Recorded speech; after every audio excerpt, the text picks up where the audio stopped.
And Elijah was a prophet, but the ultimate prophet is Jesus. So this whole setting, this whole experience for Peter, James, and John is so that they can see Jesus for who he really is. He's not at odds with the law or the prophets. He fulfills both. He's the substance of both. He's the reason for both.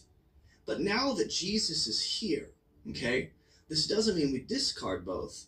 This means they only see and look to Jesus once the dust has settled. The Father wants them to see Jesus.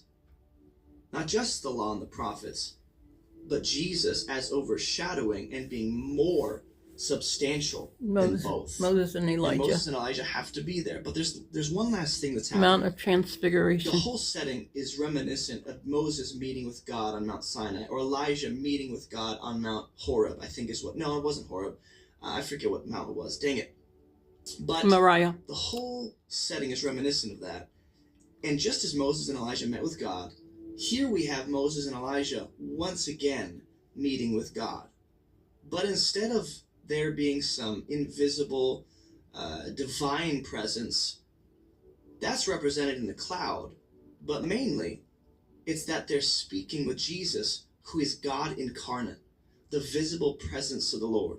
God and he's the flesh, the one that's going to save them. That's the whole Father. real serious point, is that they want to make sure Jesus goes through the crucifixion, because in Jesus, the beloved are in Son.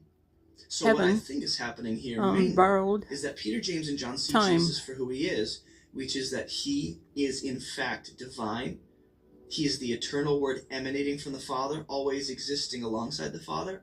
And we're to see Jesus not on the same level as Moses and Elijah, but on a higher level, being God himself. Rather the quite one who Moses and much Elijah higher. met with